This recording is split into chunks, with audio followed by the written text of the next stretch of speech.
नमस्कार दोस्तों। आज हम इंडो एंग्लियन पोइट्री के एक ऐसे हीरे को समझेंगे जो वक्त के साथ और भी चमकता जा रहा है। मैं बात कर रहा हूं तोरू दत्त की कविता आर कैसुरीना ट्री की।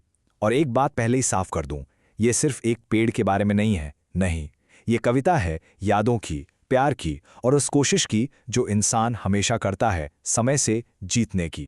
तो ये है हमारा आज का रोड मैप। सबसे पहले हम मिलेंगे इस कविता की रचनाकार तोरू दत्त से।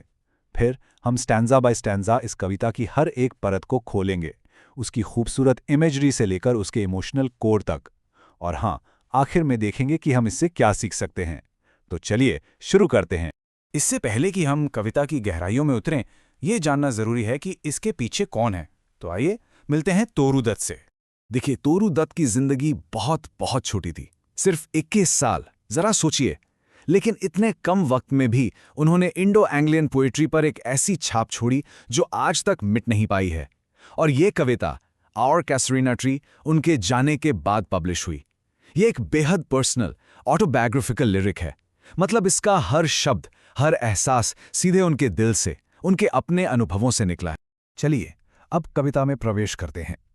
पहले दो स्टांजाज में तोरू दत्त पेड़ का एक ऐसा चित्र बनाती हैं जिसमें वो सिर्फ एक पेड़ नहीं बल्कि एक जिंदा, एक शक्तिशाली जायंट लगता है। कविता की शुरुआत ही एकदम दार इमेज से होती है।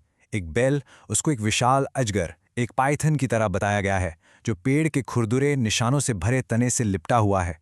और ये पकड़ इतनी मजबूत है कि तोरू दत्त कहती हैं कि इसकी गिरफ्त में कोई दूसरा पेड़ जिंदा ही नहीं बच सकता।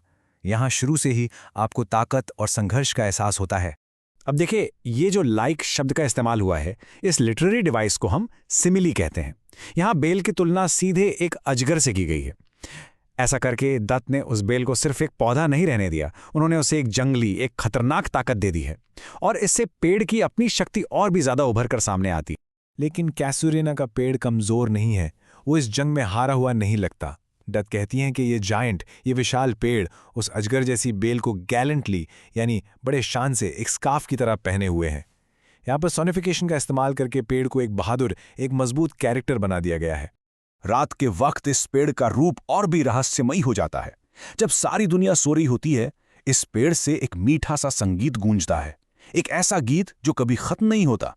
ये अंधेरे में गाया जा रहा गीत पेड़ को एक जादुई, एक मैजिकल क्वालिटी दे देता है। दूसरे स्टैंजा में ये पेड़ एक पूरे इकोसिस्टम, एक पूरे जीवन तंत्र का सेंटर बन जाता है।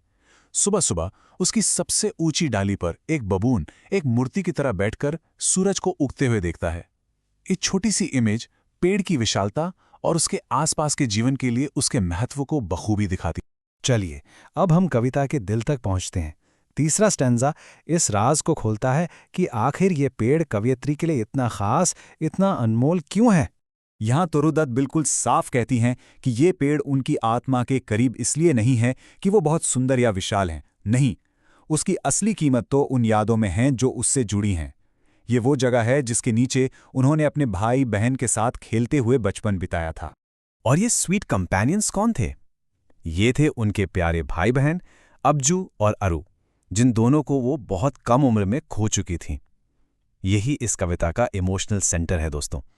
पेड़ इसलिए अनमोल है क्योंकि वो उन लोगों की यादों से जुड़ा है जिन्हें उन्होंने सबसे ज्यादा प्यार किया।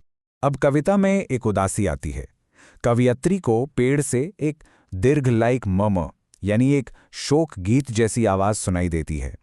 वो इस आवाज की तुलना समुद्र की लहरों के शोर से करती हैं। आखिर ये आवाज है क्या? और जवाब मिलता है, ये पेड़ का विलाप है। फिर से पर्सोनिफिकेशन। पेड़ अब सिर्फ एक मूक दर्शक नहीं है, वो उनके दुख में शामिल हो गया है। वो एक अजीब सी भाषा में उनके साथ उनके खोए हुए भाई बहन के लिए दुख मना रहा है। इस पेड़ की यादें सिर्फ उनके घर तक महदूद नहीं थीं। चौथे स्टैंजा में दत्त बताती हैं कि कैसे उसकी आवाज़ उनके साथ तब भी थी जब वो अपने देश से हजारों मील दूर यूरोप में थीं। जब वो फ्रांस या इटली के समुद्र के किनारे होती थीं, तब भी उन्हें समुद्र की लहरों की आवाज में उस पेड़ का वही वेल, वही विलाप सुनाई देता था। इससे उनका अपने घर, अपनी जड़ों से गहरा जुड़ाव साफ दिखता है। पेड़ दूर था, पर उसकी आवाज उनके मन में हमेशा जिंदा थी। और जब भी वो उस आवाज को सुनती थीं, उनकी इनर विजन, यानी उनके मन की आंखों के सामने उस विशाल, उस पवित्र पेड़ का रूप आ जाता था। ये एक ऐसी याद थी जो वक्त और जगह की सीमाओं को तोड़कर उन्हें सीधे अपने बचपन के दिनों में ले जाती थी। अब हम आते हैं आखिरी स्टैंजा पर। यहाँ कवयित्री एक बहुत बड़ी कोशिश करती हैं। वो इस पेड़ को और इससे जुड़ी हर याद को अमर बनाने की कोशिश करती हैं। वो शुरुआत करती हैं देयरफॉर यानी इसलिए से, क्योंकि ये पेड़ इतना ज़रूरी है, इसलिए वो उसके समान में एक ले यानी एक गीत, एक कविता कॉन्सेक्रेट करना चाहती हैं, उसे समर्पित करना चाहती हैं। और ये श्रद्धांजलि सिर्फ पेड़ के लिए नहीं, उन प्यारे साथियों के लिए भी हैं जो अब हमेशा के लिए सो रहे हैं। ये स्लाइड दोस्तों इस पूरी कविता का आत्मा है। एक तरफ है मॉर्टल लाइफ, नश्वर जीवन, जिसमें कवयित्री के गिने चुने दिन हैं, उनके भाई बहन की मौत है, और है समय जो हर चीज को मिटा देता है। लेकिन दूसरी तरफ है डेथलेस आर्ट, अमर कला। उन्हें उम्मीद है कि उनकी ये कविता उनके प्यार को ऑब्लिवियंस कर्स यानी भुला दिए जाने के श्राप से बचा लेगी। तो इस पूरी खूबसूरत कविता से हम आखिर सीखते क्या हैं? चलिए इसके मुख्य बिंदुओं को एक बार फिर से देखते हैं। इस कविता के जरिए हम इंसान और प्रकृति के गहरे रिश्ते को समझते हैं। हम यादों की ताकत को समझते हैं कि कैसे एक साधारण सी जगह भी यादों से पवित्र हो जाती है। हम दुख की अभिव्यक्ति को देखते हैं और कला के जरिए अमर होने की इंसानी चाह को समझते हैं। आखिर में ये कसूवरीना का पेड़ सिर्फ एक पेड़ नहीं है, ये प्यार और यादों का एक जीता जागता स्मारक है। हम इस चर्चा को एक सवाल के साथ खत्म करेंगे।